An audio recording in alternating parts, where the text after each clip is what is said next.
não, a gente precisa, né, colocar as coisas de uma maneira mais... Não vamos nos preocupar com a responsabilidade fiscal, etc. E ao mesmo tempo você vai lá e permite a criação de um novo orçamento paralelo de 300 bilhões. Pode até não aparecer oficialmente da forma como a gente contabiliza as coisas, mas é um orçamento paralelo de 300 bilhões de reais. E isso guarda paralelo assim, com o que aconteceu com o BNDES ali de 2008 até 2016, é enorme, né? É exatamente o mesmo tipo de política, a gente só está maquiando ali de uma maneira um pouco diferente, mas é exatamente o que a gente tentou lá atrás, com resultados pífios, para não dizer negativos.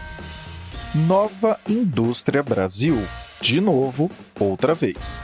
No Terraço Cast de número 412. A vinheta inicial é Lula, em breve pronunciamento ao final da cerimônia do lançamento do Nova Indústria Brasil.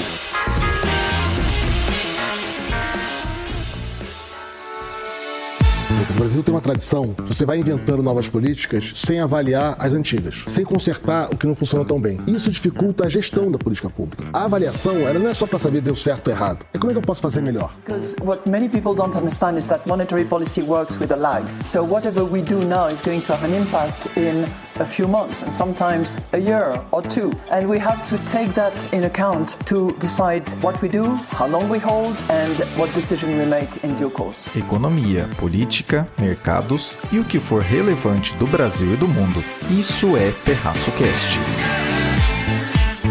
Fala pessoal, tudo bem?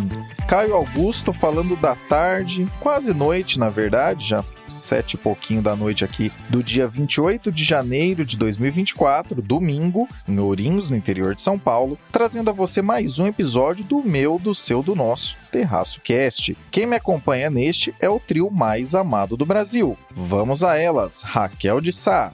Alô, alô, terraceiros e terraceiras! Aqui quem fala é ela, a mulher do tempo sem tempo. E eu venho por meio deste contar pra vocês, né, que o verão, ele foi embora, né? O verão ele esqueceu, né? Ele esqueceu que ele tinha job e tal, ele tirou férias. E ele tá dando aquele perdido, né? Tá dando aquele migué, não tá trabalhando, né? E aí o inverno, o melhor amigo dele, ele resolveu dar uma coladinha, né? Dar uma coladinha, falou, bom, uma ausência do verão e tal, vou colar. E é isso. E aí temos aí o inverno a pleno vapor, né? Nesse 27 de janeiro. E o verão sim das caras, né? Eu vou conversar com o São Pedro, vamos ver o que vai acontecer, né? Nas próximas semanas, se o verão ele vai ser demitido de vez ali do escritório, né? Que a gente tem como, da empresa que a gente tem como CEO a São Pedro S.A. Vamos ver se o verão vai ser demitido ou se ele vai pretender aparecer em algum momento em breve. Convenhamos, verão ter ido embora significa que as temperaturas caem um pouco. Deixemos o ar-condicionado e o ventilador descansarem um pouquinho. Renata Couto. Alô, alô, terraceiros! Oi, Caio, oi, Fernanda, oi, Raquel. Espero que esteja aí tudo bem com vocês. Em primeiro lugar, né, feliz 2024. Eu não estava aqui na primeira semana do ano, pedi pro Caio estender um pouquinho as minhas férias, mas aqui eu, Renata, estou de volta, como sempre da Califórnia, ou quase como sempre da Califórnia, mas como sempre, trazendo o boletim internacional para vocês. E essa semana o Caio pediu para eu comentar um pouquinho o que aconteceu lá na Suíça, né, em Davos, no Fórum Econômico Mundial, quais são aí as principais notícias, as principais... O que a gente pode tirar, né, desse Fórum Econômico Mundial. E eu vou comentar também outra coisa que está bastante relacionada, que é política nos Estados Unidos, eleição nos Estados Unidos, né? Como vocês sabem, no final do ano a gente vai ter uma nova eleição presidencial também para o Congresso, enfim, para o Senado aqui nos Estados Unidos, mas principalmente uma eleição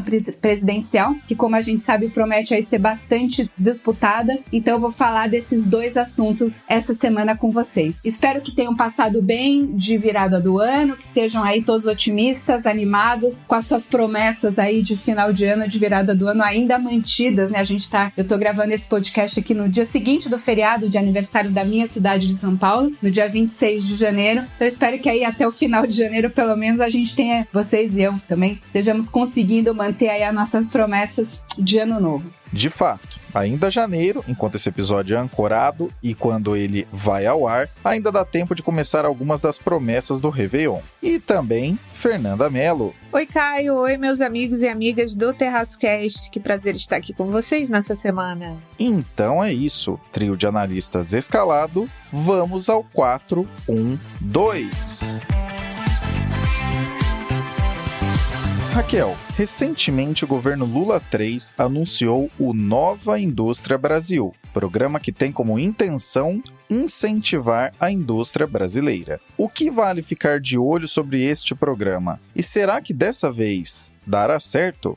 É isso aí, Caio Augusto. E eu que comecei, esse ano pedindo desculpas pela falta de bom dia, boa tarde, boa noite para as minhas companheiras de podcast, eu vou me retratar já, agora mesmo, e falar bom dia, boa tarde, boa noite, Fê, bom dia, boa tarde, boa noite, Rê, e também, obviamente, ao nosso querido âncora. E agora, querido âncora Caio Augusto e ouvintes, vamos para o que interessa. O programa anunciado aí, o Nova Indústria Brasil, né? O que é este programa? Bom, esse programa foi anunciado nessa semana. Ele é um programa de fomento à indústria no Brasil, tá? Ele visa impulsionar a produtividade e a competitividade nacional nos próximos 10 anos. Bom, assim que ele foi, anunciado, foi bastante polêmico, né? Porque a gente sabe que o Brasil, ele já veio, há muitos anos, tá? Muitos anos. Vamos dizer aí o que, uns 70 anos? A gente tenta fazer política industrial no Brasil, né? Tenta fomentar a nossa indústria, né? Tenta fazer, não, esse vai, agora vai. Parece aqueles trabalhos de faculdade, né? TCC, agora vai. Final do final. Agora é esse mesmo. Prometo que não tem mais. Pelo amor de Deus, não aguento mais. É mais ou menos isso, né? Os programas de fomento à indústria aqui no Brasil. Porque eles sempre foram muito pautados em subsídios. Então era assim, bom, a gente tem uma indústria nascente, ela está nascendo nesse momento, então a gente vai aqui ajudá-la, né? Vai usar dinheiro público, vai proteger a indústria do mercado internacional, vai colocar barreiras, né, contra a competição internacional, e assim ela vai crescer e se desenvolver, né? E tudo bem, quando é uma indústria nascente, né, quando é um setor, uma área que é nova, etc., que inclusive o setor privado, ele ainda não tem clareza sobre os ganhos, etc., faz sentido a gente ter ali um incentivo, né, uma proteção, justamente para o dinheiro público ser usado para quê? Para impulsionar o capital privado. Porém, gente, dito isso, a gente tem uma indústria que está nascendo ali, é um bebê de 100 anos praticamente, né? A gente tem um bebê aí de 100 não, né? Vamos dar 70 anos pro nosso bebê. Ele tá ali nascendo desde o quê? Desde a década de 50 anos em 5 ali, do JK e tudo mais, né? Então esse pequeno bebê é um menino indústria aqui no Brasil, que ele tá sendo protegido, né? E subsidiado há muito tempo. E lembra do que eu falei no último podcast, né, no último episódio aqui, o Brasil e o Fiscal, que eu contei da política de desoneração, né? Basicamente aí a gente tá falando de coisas muito parecidas, né? Então a gente tava falando de setores que estavam sendo protegidos, né, com subsídios, né, que era aí a folha de pagamento. Então, e que não havia prova nenhuma, não havia fato nenhum, de que a desoneração da folha tinha efetivamente gerado mais empregos. É mais ou menos igual aqui ao que acontece com a nossa indústria, né? Então, boa parte da indústria a gente tem uma proteção, né, tem barreiras contra importação. Dentro do próprio Mercosul, né, a gente nunca virou um bloco de livre comércio direito, né, 100%, porque até dentro do Mercosul a gente protege, né? Então a gente protege contra tem diversas exceções da tarifa externa comum do Mercosul, né? Justamente aí para proteger a indústria, o que? A indústria nascente.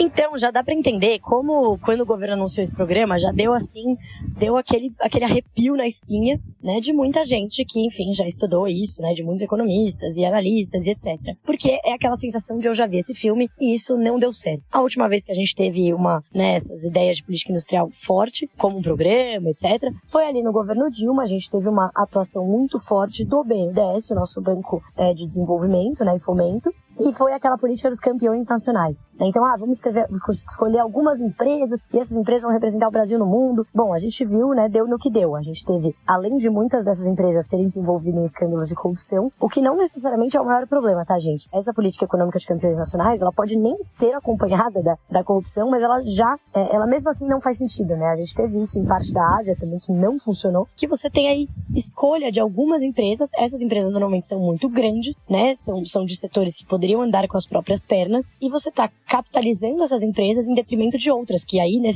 poderiam sim se beneficiar de subsídio, de proteção, etc., por serem de um setor que está começando, por serem menores, etc., e etc. Não, a gente protegeu, enfim, e subsidiou com juros baixíssimos empresas que poderiam facilmente ao mercado de capitais captar, e elas, muitas delas até se alavancaram com isso, né? Eu pego aqui no BNDES, eu emito, né? Eu fico com o diferencial, fazendo absolutamente nada, né? E aí, além de tudo, a gente tem o fato de que quando isso acontece, eu já falei isso bastante aqui acho que foi no começo do ano passado, né? Quando a gente tava falando de potencialmente mudar, né? Estavam rolando rumores de mudar a taxa de juros do BNDES, né? De mudar e voltar a ser a TJLP, que era aquela taxa altamente subsidiada, né? O que acontece? Isso diminui a eficácia da política monetária. Por quê? Porque se você tem lá o Banco Central com a Selic em 11%, né? Em 10% que seja até o final desse ano, é uma Selic alta, uma Selic ainda, né?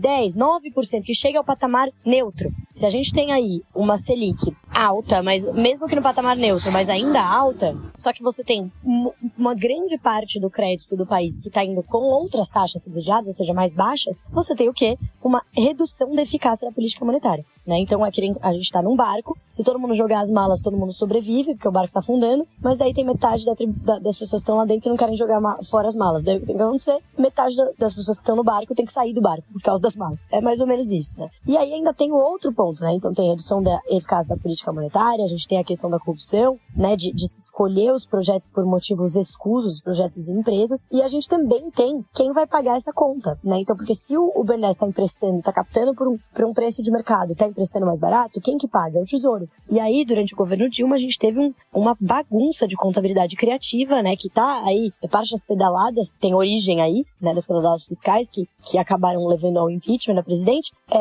que era esse empréstimo, né? O Tesouro captando para o BNDES, fazendo uma bagunça nas contas públicas. Então, já deu para entender por que esse programa deu um medinho em muita gente. A questão é, gente, vamos agora às boas notícias. Esse programa não parece envolver nenhuma taxa, né? Nem empréstimos e financiamento abaixo da TLP. Então, aqui é a nova taxa do BNDES, né, desde, acho que 2017, 2016. Então, não envolve nenhuma mudança nisso, nessa política, então continuaria sendo a taxa de mercado. O BNDES, então, se fala de um programa de 300 bilhões de financiamento, mas o BNDES, ele tem espaço aí, um espaço de mais de 400 bilhões para esse tipo de empréstimo. Ele acabou sendo um programa, quando a gente, né, olhou de perto, respirou um pouquinho, ele é um programa que, na verdade, ele está empacotando coisas que já estavam no pipe, né, estavam no orçamento, já estavam ali no planejamento do BNDES, então vários projetos ali, concessões ou parcerias ou linhas de financiamento que já iam acontecer de todo modo, né? Então o governo empacotou e chamou de Nova Indústria Brasil para dar ali um certo marketing, né? Para dar um destaque, etc. Então isso é bastante positivo, né? Por quê? Porque você indica que você provavelmente não terá um ônus aos cofres públicos. Então a parte fiscal parece estar relativamente sob controle nesse sentido. Porém, tem outras regras ali no meio que não parecem, né, que parecem ainda um pouco preocupantes, né? Por exemplo, o programa envolve políticas de conteúdo nacional. O que é essa política de conteúdo nacional? Bom, para eu te subsidiar, né, para eu te ajudar aqui no financiamento, empresa X, do setor X, você precisa ter no mínimo X% aqui de conteúdo nacional na sua produção. O que, por si só, não parece, né? Não, mas qual é o problema? Vamos usar aqui, né, os nossos produtos brasileiros, beleza. Porém, gente, isso depende muito de quanto de conteúdo nacional está sendo exigido e se a gente tem efetivamente, né, se existe competitividade no Brasil para produzir parte desses insumos. Isso, por exemplo, já virou um entrave, né, já foi, enfim, já está bem claro que isso vai ser um entrave à negociação do acordo Mercosul-União Europeia, porque um dos pilares era estar competindo, né, as indústrias competirem em pé de igualdade. Então isso é um protecionismo aqui da nossa indústria. E a União Europeia falou, não, a gente quer que seja em pé de igualdade, senão não vai funcionar. É claro, gente, falando dessa negociação, a União Europeia está protegendo também ali o seu setor agrícola, porque está dizendo que o Brasil não caminhou na parte de meio ambiente, isso é importante pra gente, pro nosso, né, senão a gente não vai negociar, mas eles têm ali um super lobby, uma super proteção do seu setor agrícola. Porém, né, é mais um entrave. O Brasil fazendo a mesma coisa, né, é o sujo falando do mal lavado, né, o Brasil fazendo a mesma coisa aqui do ponto de vista da sua indústria. E muito dessas políticas de conteúdo nacional já se mostraram ineficazes, né, porque aí isso, é o Brasil tentando produzir tudo, inclusive coisas que a gente não é competitivo, inclusive coisas que não fazem sentido, tipo a indústria naval. Então, também já rolam rumores de que, não, vamos investir novamente na indústria naval. E olha o que aconteceu, né, quando a gente fez isso, né? Só deu maluquice, teve aquela 7 Brasil que drenou um monte de dinheiro do BNDES, teve um monte de corrupção envolvida, não construiu navio nenhum, foi um gasto de dinheiro drenando aí, atrapalhando as contas públicas, enfim. Então, existe, né, na teoria aí do comércio, né, milhares de exemplos e, enfim, estudos, né, que mostram que você proteger demais, né, qualquer setor, você acaba prejudicando esse setor no longo prazo, né, e políticas de conteúdo nacional vão nessa direção. E aí, por fim, gente, só, né, pra não dizer que assim, a gente ficou só falando mal do programa, né, não é isso, né, então tem esses pontos de atenção, mas, dito isso, o programa em si, ele parece ter metas que fazem sentido, né, tem muitas metas concretas, o que é bastante legal, né, então aqui fazendo um jabá pros amigos, né, a Olivia Sensata fez um episódio super legal, tá, sobre o programa, detalhou o programa, enfim, ponto por ponto, então assim, realmente tem coisas bem feitas ali, né, políticas que pretendem ser baseadas em evidências, né, com metas claras, então a gente tem aqui as missões, né, cadeias agroindustriais sustentáveis, então tem aqui uma meta, aumentar 50% a participação da agroindústria no PIB agropecuário, alcançar 70% de mecanização na agricultura familiar, fornecer pelo menos 95% de máquinas e equipamentos para a agricultura familiar. Então, assim, tem metas claras, né? Aí, ponto 2, forte complexo econômico e industrial de saúde. Aí, atingir 70% das necessidades nacionais na produção de medicamentos, vacinas, equipamentos e dispositivos médicos. Bem interessante também isso daqui, né? Então, tem aqui uma meta clara, né, de produção de vacina, que é super importante. O Brasil já é bem forte nessa área, então, olha aí, uma vantagem comparativa. A gente tem competitividade. A parte da infraestrutura, eu achei bem interessante, tá? Que eles têm uma meta que é, inclusive, de reduzir o tempo de deslocamento, né, das pessoas para o trabalho. Isso é super importante, tá? Isso vai numa agenda de produtividade que, enfim, também, né, estudos baseados em evidências empíricos, né? Então tem estudo do Banco Mundial, estudo do FMI que mostra que, por exemplo, parte de uma agenda de produtividade, além de, né, a infraestrutura tá no cerne da produtividade, né, de ganhos de produtividade. Mas isso envolve muita coisa, né? A infraestrutura envolve desde portos, aeroportos, até essa parte da produtividade do trabalhador individual, né? Então, por exemplo, o deslocamento é super importante. Tem vários estudos que mostram que quanto menor o tempo de deslocamento do trabalhador, mais produtivo ele é. Ele fica menos cansado, né? Ele consegue se dedicar mais ao trabalho, não tem um peso tão grande, enfim, ele tem que voltar para casa e fazer mais trabalho ainda, então ele tem mais tempo para fazer isso. Então, as metas também interessantes nessa área. Transformação digital da indústria. Digitalizar 90% das indústrias brasileiras. Não dá pra saber muito o que é esse digitalizar, mas, enfim, pelo menos tem uma meta. Aí tem a parte ESG, bioeconomia, descarbonização, cortar em 30% a emissão de gás carbônico do PIB, elevar 50% a participação de biocombustíveis na matriz energética de transportes, o que também é uma área bem importante que o Brasil, de novo, tem aí uma vantagem competitiva, né, uma vantagem comparativa. Importante a gente também, né, focar nisso e parar, por exemplo, né, a gente sabe que a indústria do etanol, ela foi parcialmente destruída por um período, justamente por conta de subsídios à gasolina, né? Então a gasolina estava tão subsidiada, né, em um momento que não fazia sentido, porque o preço no mercado internacional estava alto, que isso destruiu a indústria de etanol por um momento, né? Então enfraqueceu muito e impediu que ela crescesse, né, por um bom tempo aí, por volta de uns 10 anos atrás, mais ou menos, né? Então, olha aí um exemplo importante também aqui de focar na indústria de biocombustíveis. E por último, tecnologias de interesse para soberania e defesa nacionais.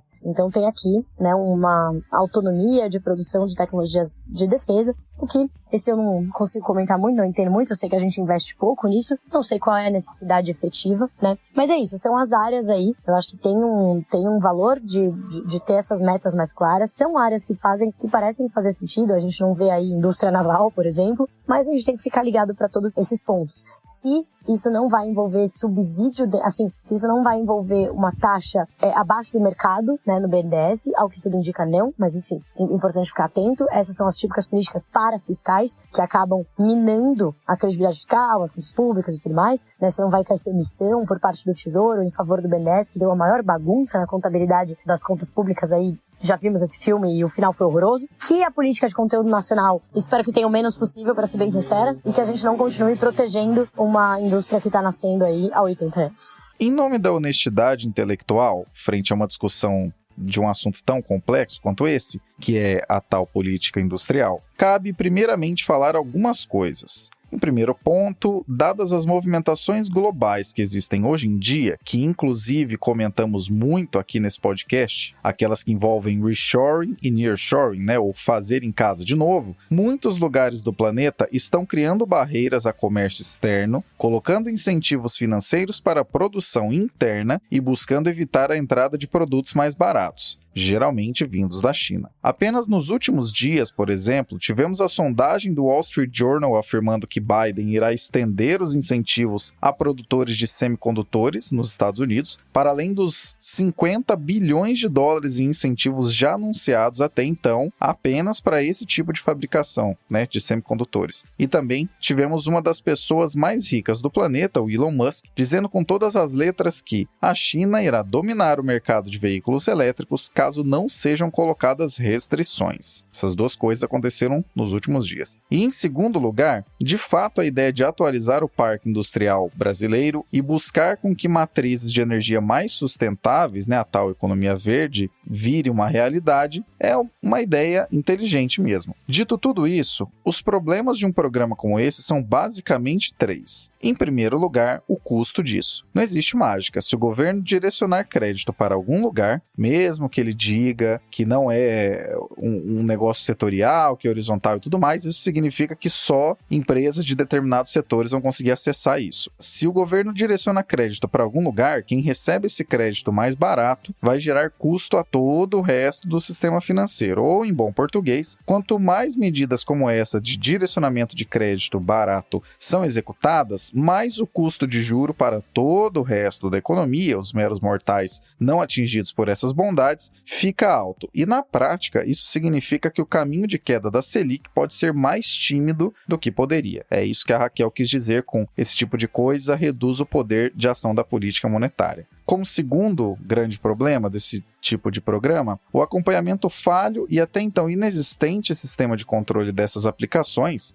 Quem garante que quem vai pegar esses recursos mais baratos, ainda que como empréstimo, não a fundo perdido, irá colocar para rodar as inovações e renovações pretendidas e não qualquer outra coisa que não tenha nenhuma relação com isso? Em terceiro lugar, do ranking de grandes problemas de programas como esse, temos o alongar de uma enorme ilusão brasileira, que é a de existem empregos muito mais especializados e esses devem ser protegidos a todo custo. Especificamente em relação a esse ponto, a visão seria de que todo e qualquer processo industrial necessariamente gera empregos mais produtivos, mas isso não necessariamente é uma verdade. 2 exemplos bem rápidos. Fábricas montadoras de carros e fábricas que montam celulares geram sim empregos, mas boa parte do valor agregado envolvido está em outros lugares. E esse valor agregado está envolvido muito mais com serviços de pesquisa, de design, de inovação, do que necessariamente com uma montagem de Lego, independente aí de serem bastante tecnológicos os itens que são montados aí na parte final. É importante frisar que existem sim metas nesse programa, como a Raquel bem detalhou, mas fica sempre a desconfiança de como isso será acompanhado. Como bem disse Josias de Souza, entrevistando o Alckmin recentemente pela UOL, sobre esse programa, existem setores que há 70 anos falam a mesma coisa sobre precisar de incentivos para não morrerem. Inclusive, essa entrevista é muito interessante. Recomendo pessoalmente que todos vocês procurem aí Alckmin, entrevistado pelo UOL, Josias de Souza, sobre o programa Nova Indústria Brasil. Uma entrevista bastante interessante. Teríamos nós a indústria nascente mais velha do mundo? Não sabemos. Mas o que temos até então, até que se prove o contrário, e isso os próximos anos irão mostrar, será a continuidade de erros já cometidos no passado. Já vimos esse filme. Será surpreendente se o final for diferente de todas as outras vezes.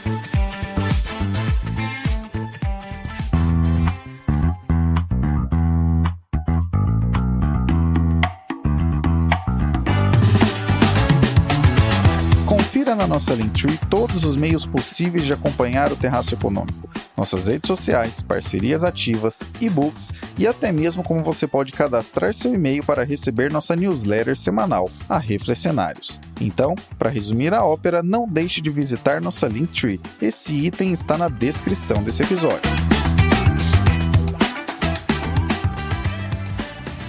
Renata, traga para nós o Boletim Internacional. O que tivemos de relevante na edição 2024 do Fórum Econômico em Davos, ou Davos? Nos atualize também sobre o que acontece agora no campo eleitoral dos Estados Unidos. Mas vamos lá, vamos falar de Fórum Econômico Mundial. Como vocês sabem, né, todo começo do ano acontece na Suíça, em Davos, esse Fórum Econômico, que Davos é uma pequena estação de esqui e que aí os grandes endinheirados do mundo vão lá, né, de jatinho para discutir as mudanças climáticas. Bom, brincadeiras à parte, a gente sabe também, né, que o Fórum Econômico Mundial é bastante criticado, porque vai ali, né, grande parte da elite econômica, os banqueiros, os grandes empresários, os banqueiros centrais também, alguns líderes, né, alguns presidentes, alguns chefes de Estado. No caso do Brasil, incrivelmente, foi o José Roberto Barroso, né, o presidente do STF, o que eu achei, assim, um pouco esquisito, para dizer o mínimo, né, meio estranho você ter um chefe, que não é um chefe de governo, é um chefe de Estado, um chefe de poder, um presidente de poder, no caso judiciário, participando de um Fórum Econômico Mundial. Na minha opinião, isso não faz muito sentido, né, mas, enfim, tivemos ali a presença do Barroso também, mas não vou falar muito dele, o foco aqui, como vocês sabem, é o boletim, né, internacional. Então, o que foi, assim, as principais discussões, né, em Davos foram a pressão geopolítica. Então, assim, ainda tem uma grande preocupação, com certeza, uma grande preocupação com relação à geopolítica, as pressões, né, a gente viu também um aparato de segurança bem maior do que costuma ter em Davos, e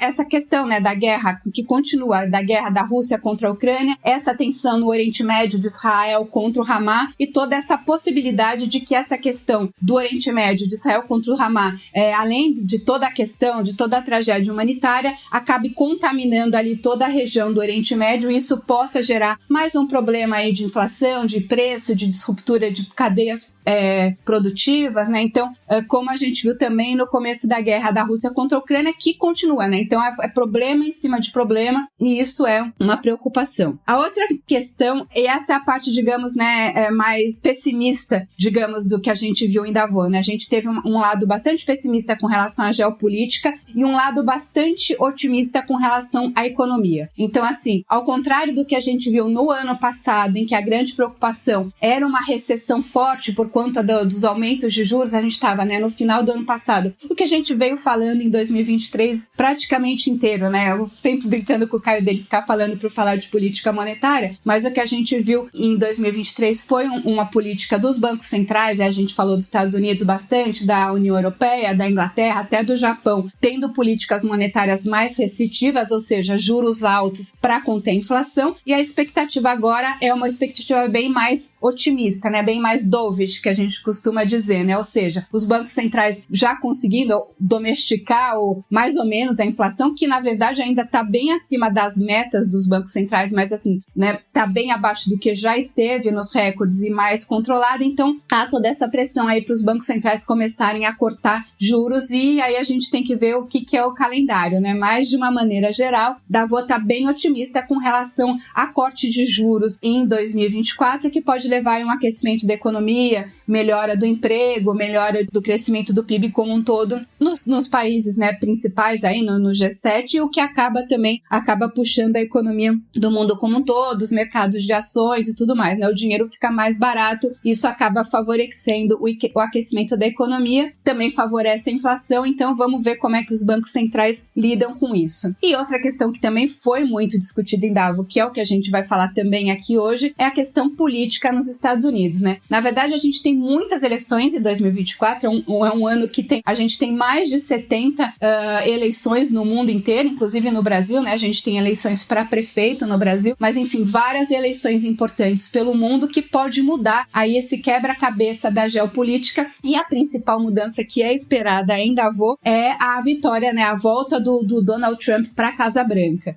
Durante Davos teve as primárias, né, nos Estados Unidos, no estado de Iowa. O Trump teve uma vitória ali surpreendente, não surpreendente a vitória, né? Já era esperado que ele ganhasse, mas ele ganhou por uma margem acima do que era esperada. Ele conseguiu mais votos que a soma de todos os outros candidatos, inclusive o Ron DeSantis, né, que é o governador da Flórida, acabou desistindo logo depois dessa primária e está apoiando o Donald Trump, né? E depois de Iowa, a gente ainda teve uma outra primária nos Estados Unidos, no estado de New Hampshire. A expectativa era, assim, existia uma expectativa pequena, mas ainda assim existia de que a Nikki Haley, né, que é agora a principal concorrente do Donald Trump, pudesse vencer nesse estado. Ela acabou não vencendo também. Então, essa é uma das primeiras vezes em muitos anos que algum candidato republicano ganha nesses dois estados, né, Iowa e New Hampshire, que tem perfis, assim, dentro dos republicanos diferentes. Então, é difícil o mesmo candidato ganhar nesses dois estados, e o Trump conseguiu isso. Então, assim, tá bem difícil para Nikki Haley e bem difícil para qualquer outro candidato aí dos republicanos tirar essa indicação do Donald Trump, né?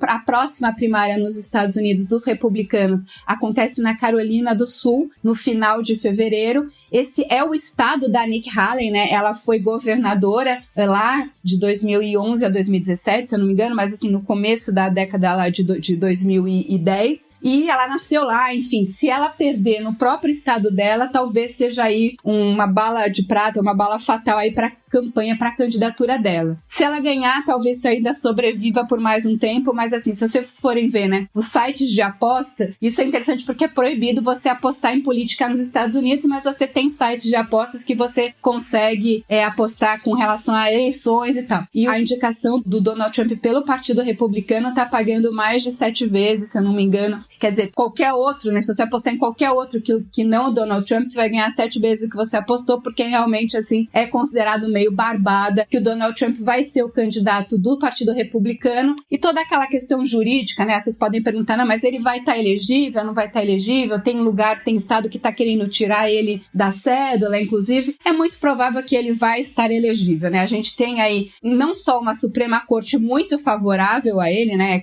No último mandato, no primeiro último, enfim, né? No mandato do Donald Trump, ele conseguiu indicar 3 ministros para a Suprema Corte dos Estados Unidos, mudando até o perfil da Suprema Corte, que hoje em dia está muito mais conservador do que já esteve nas últimas décadas, né? Vinha sendo uma coisa mais ou menos pau a pau ali, né? 4-5, 5-4 para os progressistas, para os conservadores, e agora nós temos ali 6 ministros da Suprema Corte considerados conservadores contra 3 só mais liberais. Então é muito improvável que a Suprema Corte impeça o Trump de se candidatar, e até porque também as acusações, ele tem muitas acusações, mas não tem nada assim que você fale, porra, isso aqui não tem o que fazer, né? Sempre aquela coisa ali, né, de depende da interpretação e tudo mais. Então acho muito improvável que o Trump não seja o candidato. E aí, vamos ver, né? Tem uma brincadeira aí, uma piada que fazem, né? Que Davos tá sempre errado, né? Todas as previsões do Fórum Econômico Mundial do Davos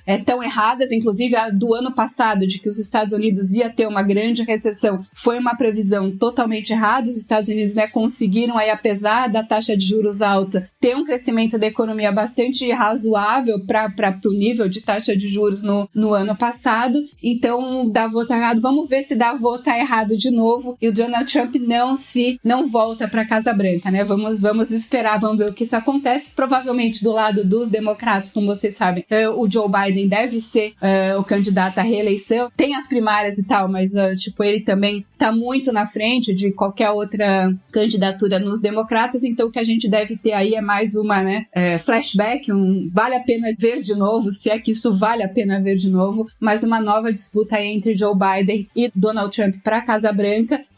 Se a gente falar hoje, né, 10 meses antes da eleição, 9 meses antes da eleição, que acontece aí em novembro, aqui nos Estados Unidos, é muito tempo em termos de política, mas se a eleição fosse hoje, provavelmente o Donald Trump venceria. Ainda tem toda a questão, né? Vamos ver como é que a economia dos Estados Unidos vai nesse ano, né? A gente sempre fala, né? It's economy stupid, né? Se a economia estiver bem, o que é provável que aconteça, até melhor do que ano passado, se a gente vê corte de juros e tudo mais, isso acaba motivando a economia, como eu falei no começo, pode ajudar o Joe Biden, mas também tem toda uma questão aí de imagem, né, e toda essa questão também do Oriente Médio, que acaba prejudicando o Joe Biden, porque fica essa posição aí, né, meio dúbia dele com relação à guerra. Isso é uma coisa bastante complicada, bastante difícil aqui nos Estados Unidos, né? Porque a gente tem, por um lado, um apoio muito grande da população com relação a Israel, mas também essa preocupação humanitária. Então,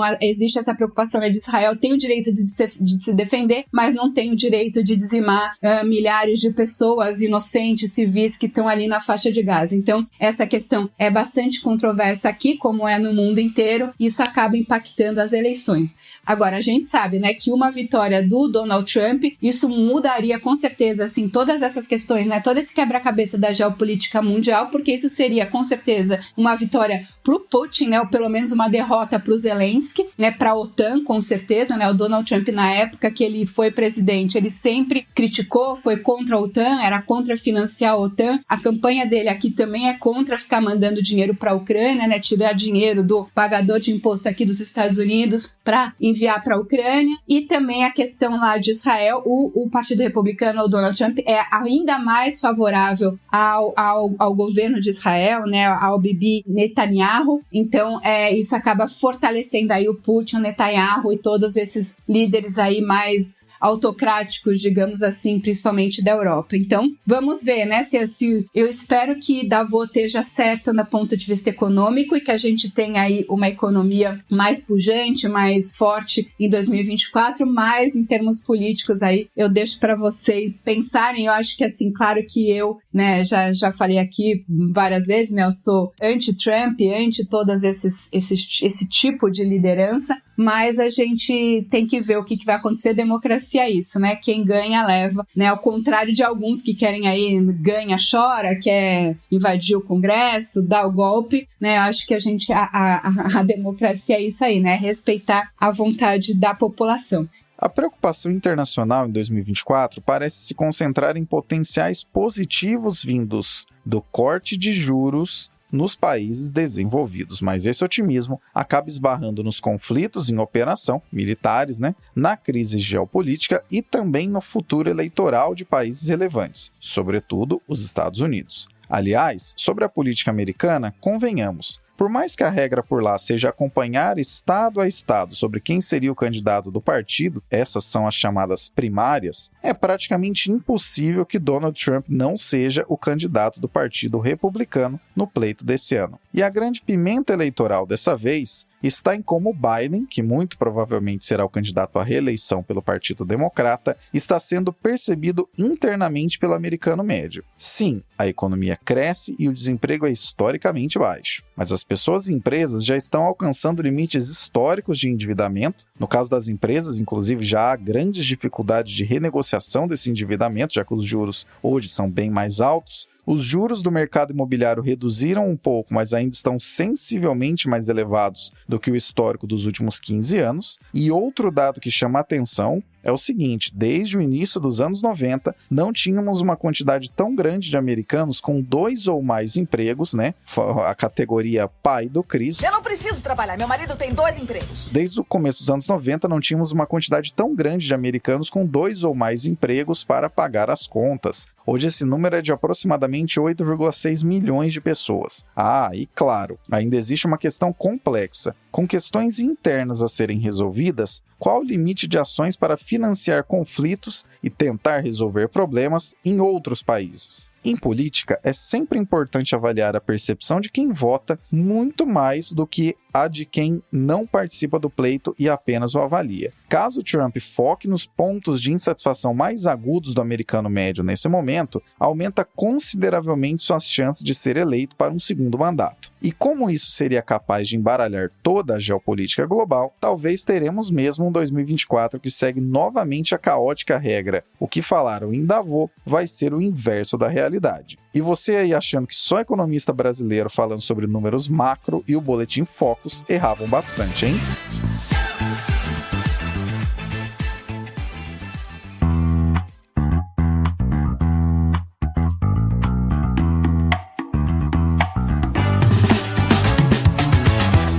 Gosta de como os conteúdos do Terraço Econômico traduzem e desmistificam as coisas? Saiba que não fazemos isso apenas com análise de cenários, mas também para parceiros comerciais. Para saber como o seu negócio e o nosso negócio podem ser parceiros, visite na nossa Linktree o item Contrate o Terraço. Quem sabe seu produto ou serviço pode não apenas ganhar uma descrição mais adequada, como também acessar as centenas de milhares de pessoas que nos acompanham todos os anos. Já pensou?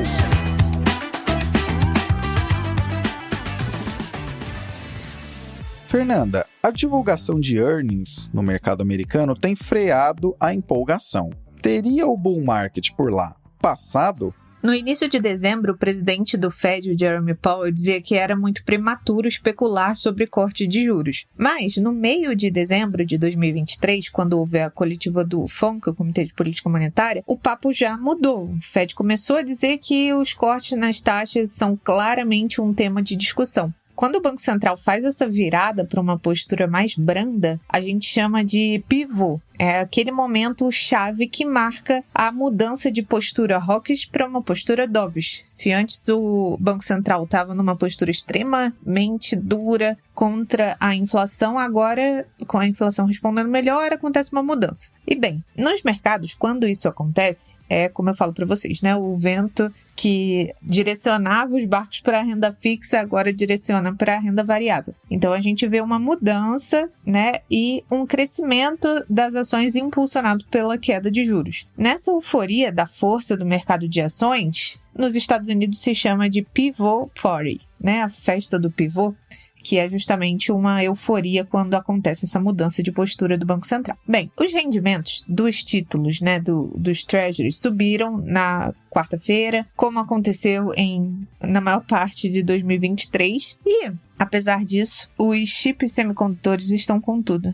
Como eu comento com vocês, acho que em todo 2023 a gente falou sobre isso, né? O Nasdaq 100, o índice das empresas de alta tecnologia, registrou ganhos pelo 5º dia consecutivo, enquanto o índice de referência, o S&P 500, conseguiu escalar seu 4º recorde em uma semana. O setor de chips semicondutores, liderado pela NVIDIA, está na vanguarda, ajudado especialmente por essa questão geopolítica que a gente já falou algumas vezes aqui no Terraço Cast. E depois de uma grande apreensão sobre as eleições em Taiwan, que poderiam mudar muito os rumos, né, a depender do presidente que fosse eleito, né, e foi empossado um presidente favorável à independência da China, e o resultado foi recebido com calma, o que parece ter deixado o status quo assim intacto. Não vimos grandes mudanças. Dada a importância de Taiwan para a fabricação de chips, isso teve um grande impacto no preço das ações. Era uma grande apreensão sobre os rumos de política lá em Taiwan.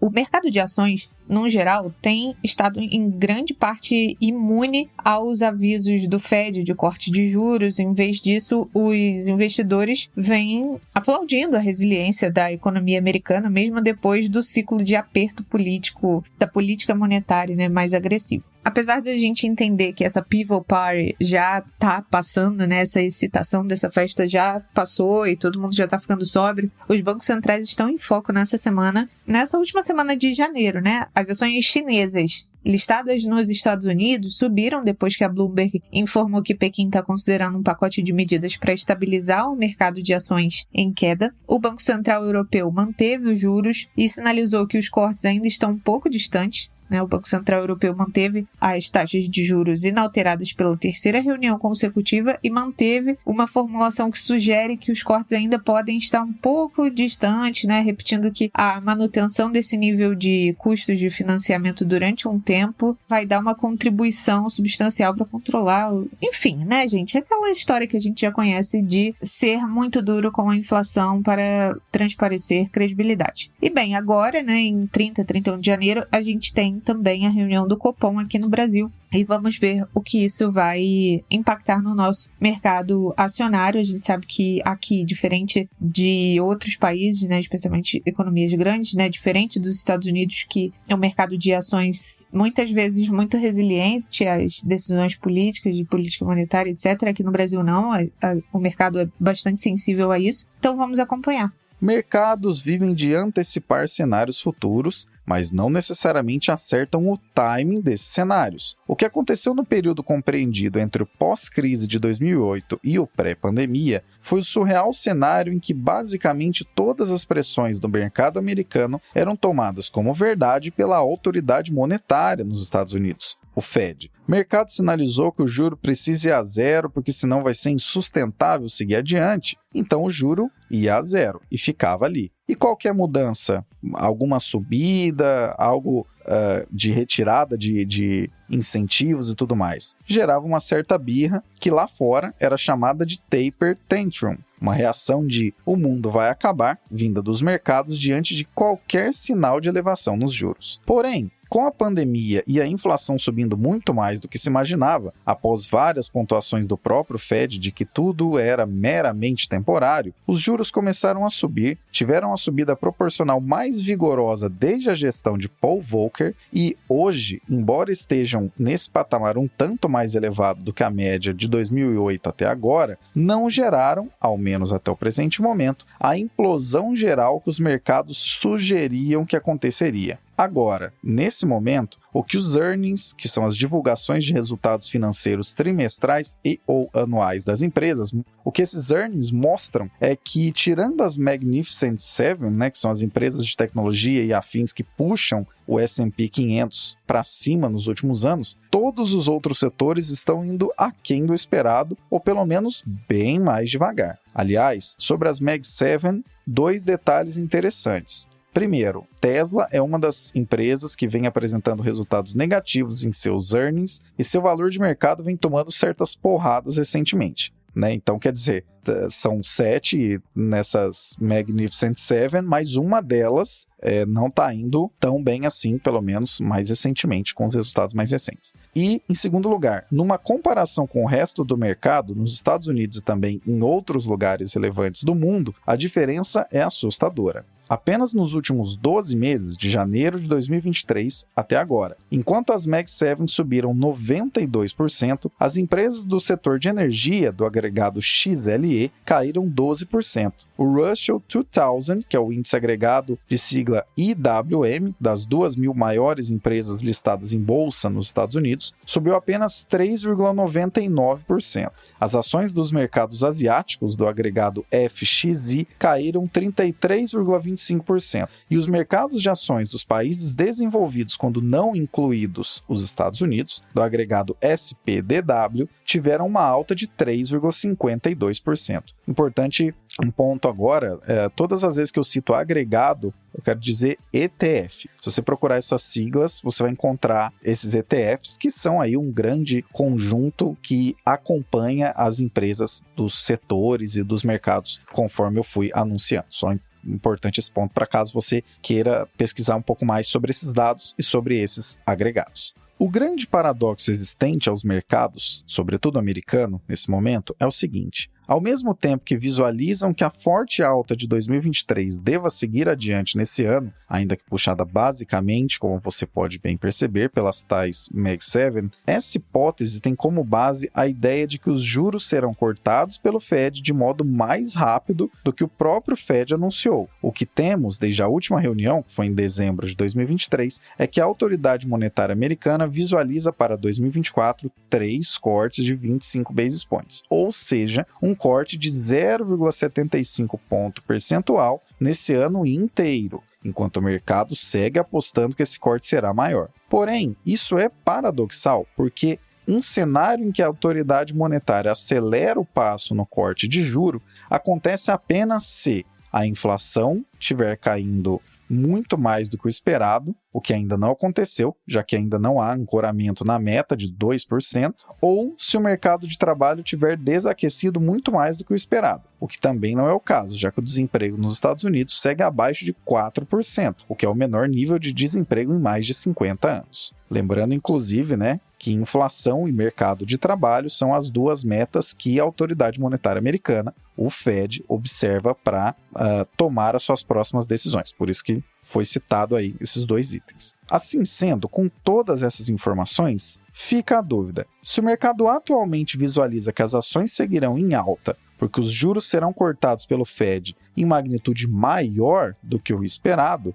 como podem simultaneamente não deixar na mesa a chance de que essa queda maior do que o previsto nos juros aconteceria justamente porque a economia desacelerou além da conta? Será que a ilusão que durou do pós-crise de 2008 até a pandemia, que acabei de te contar por aqui qual é, ainda faz tanto preço assim? Não sabemos se e nem quando virá alguma crise de correção nos Estados Unidos, mas fato é que, diante desse paradoxo, ou o mercado acerta que a economia seguirá resiliente e os juros irão ser cortados mais ou menos como o Fed está sinalizando, então o cenário de otimismo exagerado é apenas um exagero mesmo, ou então o mercado vai errar sobre a continuidade do otimismo geral e vai acertar que os juros vão cair mais rápido do que hoje se prevê. Discussão razoavelmente profunda que deixa várias sementes para o caminho aí, para a gente ir tratando sobre isso.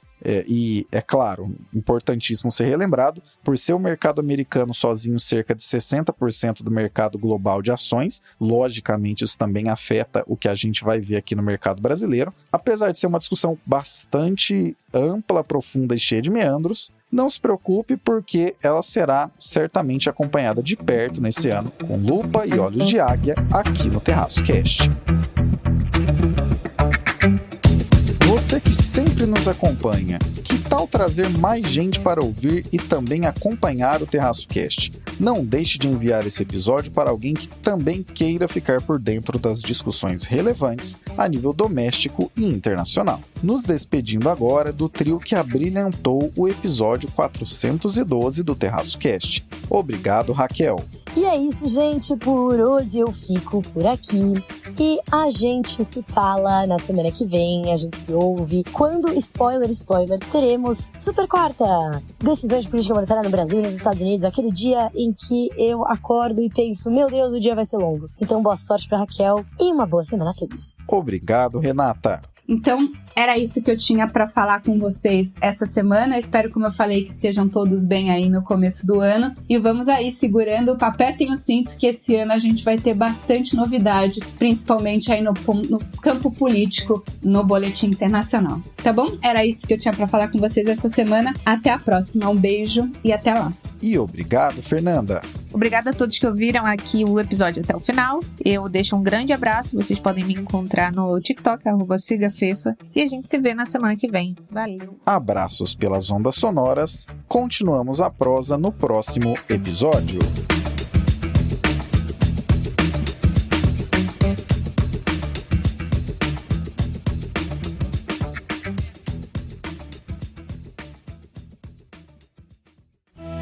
Este episódio foi editado por Atelas, soluções em áudio para podcasts.